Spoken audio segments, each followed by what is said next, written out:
Hello, welcome to Nirmala accountancy classes. मेरा नाम मिथिलेश सिंह है। आज का टॉपिक है adjustment of capitals on retirement of a partner. जब कोई पार्टनर रिटायर होता है तो जो एग्जिस्टिंग पार्टनर है या कंटिन्यूइंग पार्टनर है वो आपस में डिसाइड कर सकते हैं कि वे अपना जो नया कैपिटल होगा उसको नए प्रॉफिट शेयरिंग रेशियो के प्रोपोर्शन में बांटेंगे या लगाएंगे। या ये भी डिसाइड कर सकते हैं कि अगर रिटायरिंग पार्टनर का पेमेंट उनको कैश लाना मिला करके करना है तो वो भी जो पैसा लाएंगे या जो कैपिटल का अपना एडजस्टमेंट करेंगे उसको पेमेंट करने के लिए या आवश्यक कैश बैलेंस मेंटेन करने के लिए जो क्वेश्चन में दिया हुआ होगा, निर्देश होगा, तो वो अपने कैपिटल का एडजस्टमेंट कंटिन्यूइंग पार्टनर और दैट जो रिमेनिंग पार्टनर है वो करते हैं। विभिन्न क्वेश्चन की या रियल प्रॉब्लम की विभिन्न स्थितियां हो सकती है, उसके अनुसार हम लोग एडजस्टमेंट का कैलकुलेशन करते हैं, फिर जर्नल एंट्री पास करते हैं। जर्नल एंट्री पास करने की सिंपल नियम है, एडजस्टमेंट करते हैं फिर जर्नल एंट्री पास करते हैं। अब हम लोग विभिन्न स्थितियों की बात करेंगे और फिर उसमें जर्नल क्या होगा उसकी बात करेंगे। पहली स्थिति ये है, when total capital of the new firm is given. जब फर्म का टोटल कैपिटल नए फर्म का कैपिटल का पहले से ही दिया रहता है कि क्या अमाउंट, तो कैसे हम लोग ये उसको कैलकुलेट करते हैं जो कैश या लाना है या कैश है निकालना है। अब सबसे पहले हम लोग जो कंटिन्यूइंग पार्टनर है उनके एडजस्टेड कैपिटल का बैलेंस निकालते हैं। इसके लिए जितने सारे एडजस्टमेंट दिए होते हैं उनको एडजस्ट करते हैं, फिर एडजस्टेड बैलेंस आता है। फिर जो क्वेश्चन में दिया हुआ नया कैपिटल है उसको उनके न्यू प्रॉफिट शेयरिंग रेशियो में प्रोपोर्शनेटली बांटते हैं, डिवाइड करते हैं। फिर दोनों का डिफरेंस देखते हैं। दोनों को डिफरेंस में अगर डिफिसिट होता है तो जो कंटिन्यूइंग पार्टनर है कंसर्न वो पैसा लाता है। अगर सरप्लस होता है जो प्रोपोर्शनेट नया कैपिटल निकाला गया है उसकी तुलना में तो वो पैसा निकाल लेता है। जर्नल एंट्री बहुत ही सिंपल है। जर्नल एंट्री ये है कि जिस पार्टनर का सरप्लस होता है तो उसके कैपिटल अकाउंट को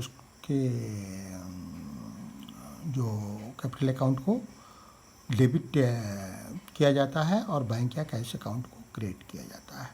जिस पार्टनर का डिफिसिट होता है वैसी स्थिति में बैंक या कैश अकाउंट को डेबिट किया जाता है और कंसर्न जो पार्टनर है जिसका डिफिसिट है उसके कैपिटल अकाउंट को क्रेडिट किया जाता है। हम लोग क्वेश्चन देखते हैं, क्वेश्चन में क्लियर हो जाएगा कि इस तरह कैलकुलेशन करके कैसे हम लोग जर्नल एंट्री पास करते हैं। X, Y and Z were partners sharing profit and losses in the ratio of 4:3:2. Y retired on 1st April 2020 and that date capitals of X, Y and Z after all necessary adjustments stood at rupees 19,650, rupees 19,800 and rupees 9,150 respectively. The total capital of the new firm is fixed at rupees 28,000 between X and Y in the proportion of 5/8 and 3/8 after passing entries in their accounts for adjustments. Calculate amount to be paid or brought by the continuing partners and pass necessary journal entries. सबसे पहले तो हम लोग calculation करेंगे कि कितना पैसा लाना है या कितना पैसा निकालना है।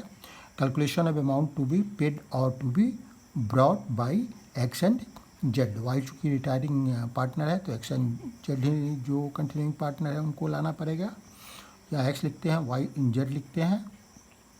सबसे पहले न्यू कैपिटल हमें पता है, ऑलरेडी क्वेश्चन में दिया है 28,000 है, यहाँ क्वेश्चन में दिया हुआ है। फिर रेशियो भी हमको पता है, रेशियो भी क्वेश्चन में दिया हुआ है 5/8 एंड 3/8। तो ये 5:3 का रेशियो बना। तो 28,000 कैपिटल को किस रेशियो में हमको बांटना है, 5:3। 5:3 में जब हम बांटेंगे तो एक्स का हिस्सा क्या होगा, 28,000 का 5/8, ये कैलकुलेट करके आएगा 17,500।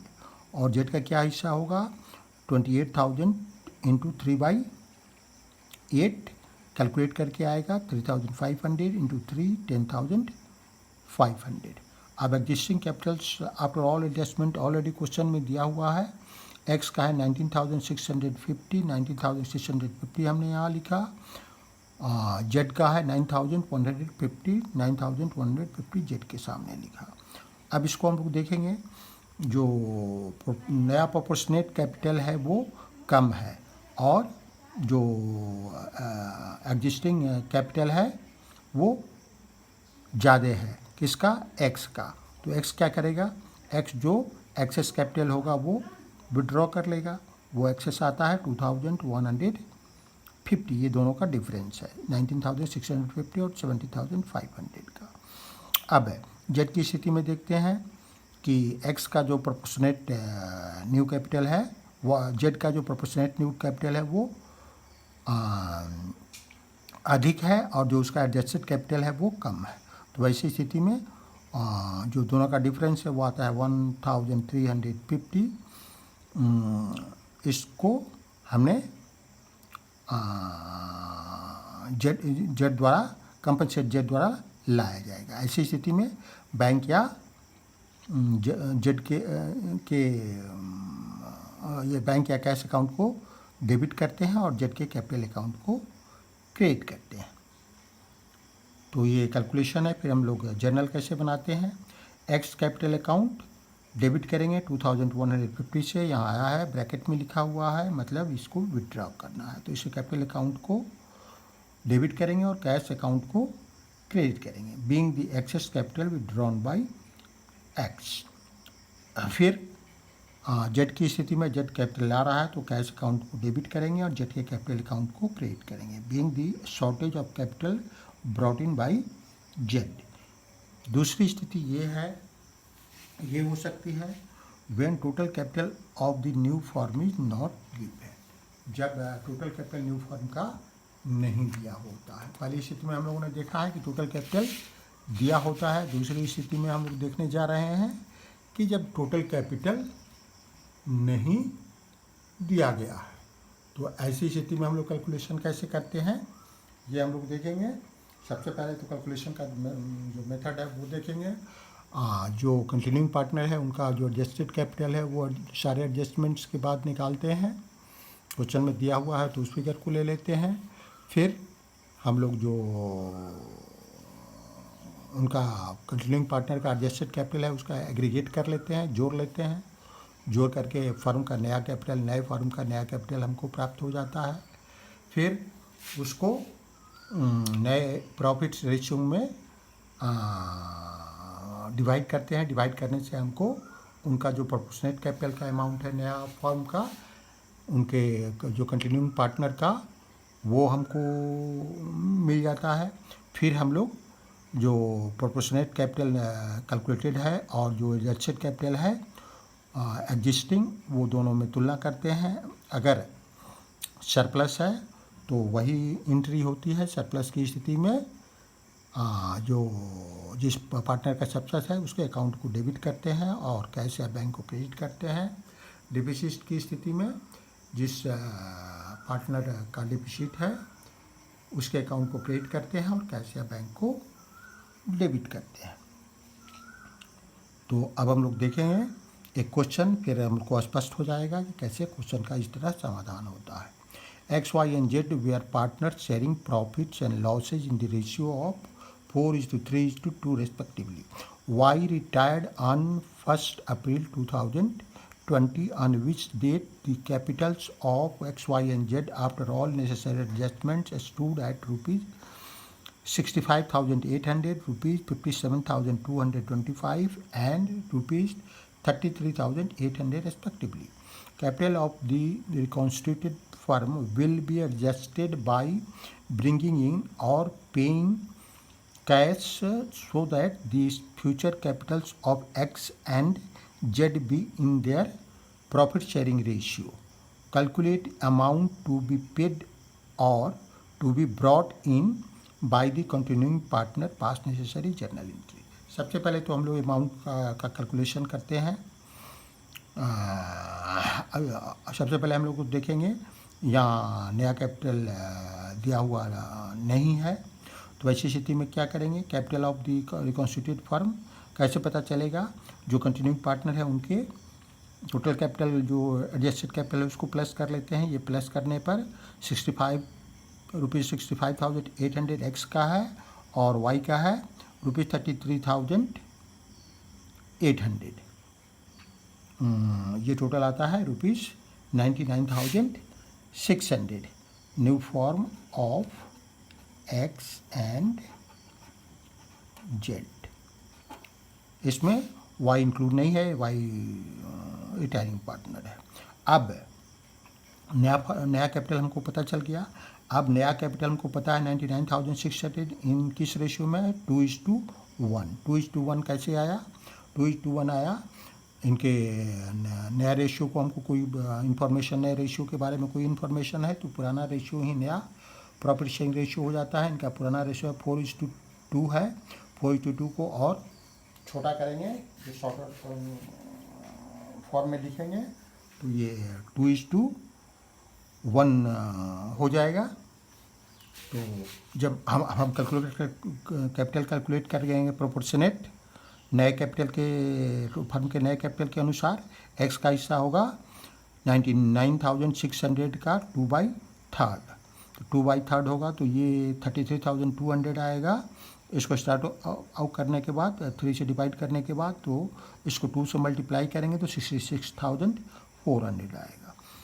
फिर जेड का हिस्सा कैलकुलेट करेंगे तो जेड का हिस्सा 99,600 इंटू 1/3, 3 से 99,600 में डिवाइड करेंगे तो 33,200 आएगा। 1 से मल्टीप्लाई करेंगे तो 33,200 आएगा। एडजस्टेड कैपिटल और एक्स एंड जेड हमको पता है, क्वेश्चन में दिया हुआ है। एक्स का 65,800 है, जेड का 33,800 है, तो ये यहाँ लिख देंगे। फिर हम लोग देखेंगे कि जो प्रोपोर्शनेट नया कैपिटल है वो ज़्यादा है और जो एग्जिस्टिंग कैपिटल है वो कम है, तो इसको इतना लाना पड़ेगा। और इसे जेड की स्थिति में देखते हैं कि जो प्रोपोर्शनेट न्यू कैपिटल है वो कम है और जो एडजस्टेड कैपिटल है एक्स जेड का पुराना वो ज़्यादा है। वैसे स्थिति में ये डिफरेंस आएगा 600 का, तो ये जेड निकाल लेगा, मतलब एक्स लाएगा और जेड निकालेगा। एक्स जब लाएगा तो कैश अकाउंट को डेबिट करेंगे, एक्स के कैपिटल अकाउंट को क्रेडिट करेंगे। जर्नल यही हुआ। Being the shortage of capital brought in by X, Z जब निकालेगा पैसा अपना तो जेड कैपिटल अकाउंट को डेबिट करेंगे, टू कैश अकाउंट को क्रेडिट करेंगे। Being the excess capital withdrawn by Z. ठीक है। तीसरी सिचुएशन एक होती है when the retiring partner is to be paid and required cash maintain through amount brought by the remaining partners in a manner to make their capitals proportionate to their new profit sharing ratio। जब कोई partner retire करता है और उसको payment करने के लिए जो पैसा और इसके अतिरिक्त अगर कोई कैश बैलेंस मेंटेन करना है नए फर्म के बैलेंस शीट में या कैश अकाउंट में, तो वो मिल करके जो पैसा होगा वो दोनों जो रिमेनिंग कंटिन्यूइंग पार्टनर है वो अपने नए प्रोपोर्शन में लाएंगे। इसका कैलकुलेशन कैसे करते हैं, इसके लिए सबसे पहले हम लोग क्या करते हैं, इसके लिए सबसे पहले हम लोग करते हैं कि जो कंटिन्यूइंग पार्टनर हैं उनके एडजस्टेड कैपिटल को निकालते हैं। फिर उनका एडजस्टेड कैपिटल निकालने के बाद फिर जो अमाउंट का शॉर्टेज है, जिस अमाउंट का शॉर्टेज है जो रिटायरिंग पार्टनर है उसको पे करने के लिए, पूरा पेमेंट करने के लिए और रिमेनिंग कैश बैलेंस को रखने के लिए, रिमेनिंग कैश बैलेंस को रखने के लिए वो अमाउंट का कैलकुलेशन करेंगे। फिर हम लोग प्लस करेंगे, जो एग्रीगेट करेंगे किसको किसको, जो कंटिन्यूइंग पार्टनर है उनके कैपिटल अकाउंट के बैलेंस को, प्लस जो शॉर्टेज है रिमेनिंग का रिटायरिंग पार्टनर को पे ऑफ करने के लिए और एक कैश का एक खास बैलेंस मेंटेन करने के लिए वो उसमें प्लस करेंगे और जो कैश बैलेंस है उसको माइनस करेंगे। जो कैश बैलेंस हमारे पास ऑलरेडी है उसको माइनस करेंगे। इस तरह शॉर्टेज का पता लगा लेते हैं। शॉर्टेज का पता लगाने के बाद फर्म का जो न्यू ये शॉर्टेज कैलकुलेट करते हैं। शॉर्टेज का कैलकुलेशन का तरीका क्या है, जो रिटायरिंग पार्टनर को देना है उसमें से हमारे जो कैश बैलेंस है उसको माइनस कर लेते हैं। जो एडजस्टेड कैपिटल है रिटायरिंग पार्टनर का, उसको जो भी हमको देना है उसमें से कैश बैलेंस जितना है उसको माइनस कर लेते हैं। फिर उसमें कैश जितना हमको मेंटेन करना है उसको प्लस कर देते हैं। इसलिए इस तरह हम लोग शॉर्टेज का कैलकुलेशन कर लेते हैं। तो शॉर्टेज मैंने बताया कि उनका कैपिटल प्लस करते हैं, जो कंटिन्यूइंग पार्टनर है एडजस्टेड कैपिटल प्लस शॉर्टेज निकाल करते हैं, फिर दोनों को प्लस करते हैं। इस तरह हमको नए फर्म का नया कैपिटल मालूम हो जाता है। फिर हम लोग उसको जो कंटिन्यूइंग पार्टनर है उनमें उनका कितना प्रोपोर्शनेट हिस्सा होगा वो कैलकुलेट करते हैं और फिर जो एडजस्टेड कैपिटल का कंटिन्यूइंग पार्टनर का बैलेंस का फिगर हमें मालूम होता है ऑलरेडी, उसको उसमें से माइनस करते हैं और फिर सरप्लस या डिफिसिट निकालते हैं। इस तरह जर्नल एंट्री भी हम लोग उसी तरह करते हैं। अगर सरप्लस है तो वैसी स्थिति में जो जिसका पार्टनर का सरप्लस है वो पैसा निकालेगा तो उसके कैपिटल अकाउंट को डेबिट किया जाएगा, कैश अकाउंट को क्रेडिट किया जाएगा। जिस पार्टनर को डिफिसिट होगा वो पैसा लाएगा तो कैश अकाउंट को डेबिट किया जाएगा, उसके कैपिटल अकाउंट को क्रेडिट किया जाएगा। अब हम एक क्वेश्चन देखते हैं। क्वेश्चन में स्पष्ट हो जाएगा कि इस तरह के क्वेश्चन का सॉल्यूशन हम लोग कैसे करते हैं। X, Y and Z were partners sharing profit in the ratio of 5:3:2.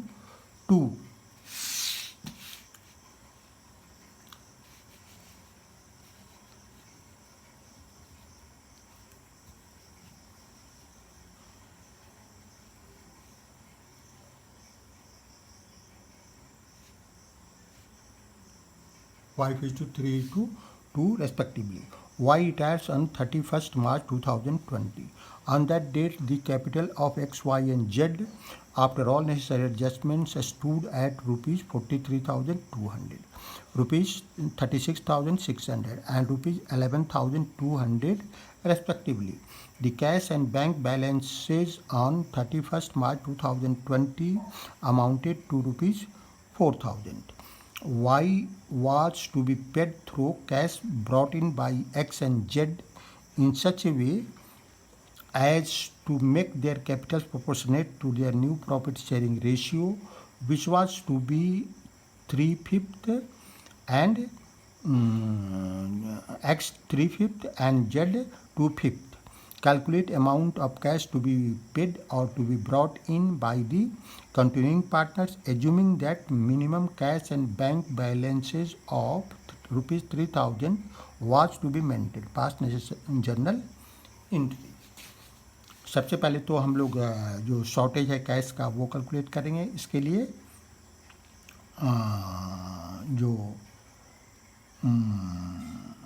जो कंटिन्यूइंग पार्टनर है उनका जो एडजस्टेड कैपिटल है उसको टोटल करते हैं। तो 43,200 एक्स का है, जेड का है 11,200, ये दोनों का टोटल 54,400 आया। इसको बल्कि हम लोग यहाँ लिखें तो ज़्यादा क्लियर होगा। 54,400 36,400 होगा।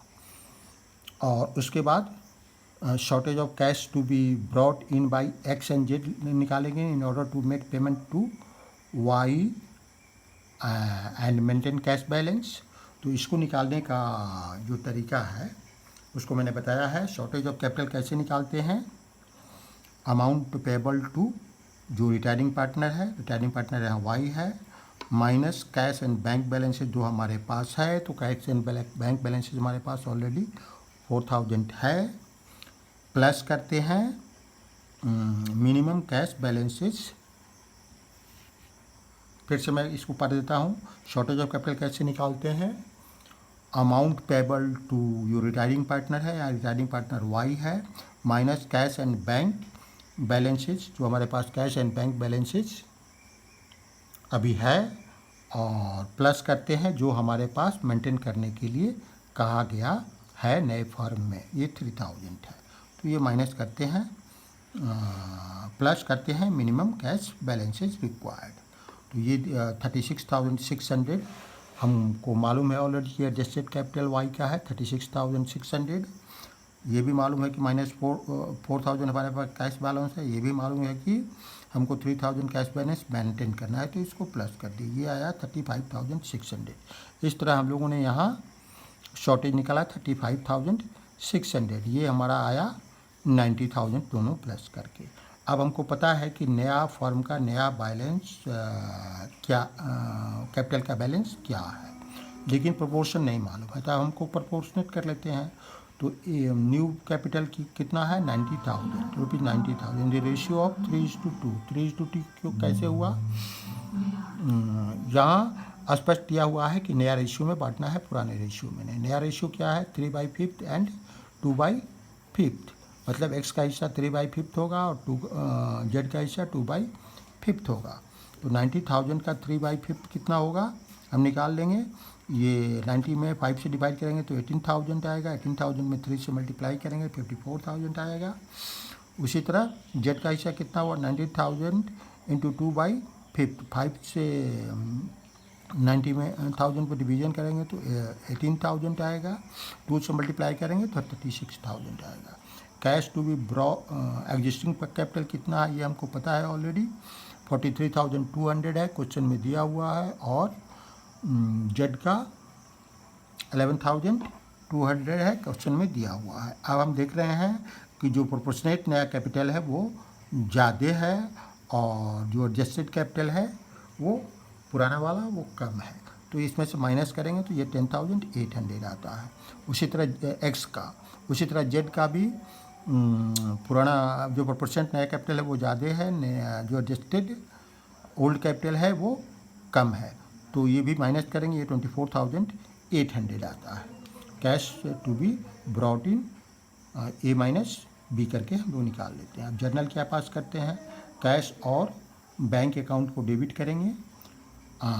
दोनों अकाउंट मैंने इसलिए लिखा कि यहाँ लिखा हुआ है कि amount to 4,000 paid through cash brought in by, अच्छा अमाउंटेड टू रुपीज़ यहाँ लिखा हुआ है, और कैश एंड बैंक बैलेंस यहाँ लिखा हुआ है 3,000। तो इसीलिए मैंने कैश होगा तो कैश हो जाएगा, बैंक होगा तो बैंक हो जाएगा। ये टोटल कितना होगा 35,600। ये फिगर यहाँ से भी लिया जा सकता है, ये दोनों टोटल करके भी यहाँ लिया जा सकता है। To X capital account, X इतना लाया 10,800 यहाँ से लिया गया है। टू जेड कैपिटल अकाउंट 24,800 यहाँ से लिया गया है, क्योंकि cash to be brought in है और ये डिफिसिट है दोनों का। ये टोटल करेंगे तो ये 35,600 आ जाएगा। Being the shortage of capital brought in by X and Z. इस तरह क्वेश्चन कंप्लीट हुआ। Thank you, see you again.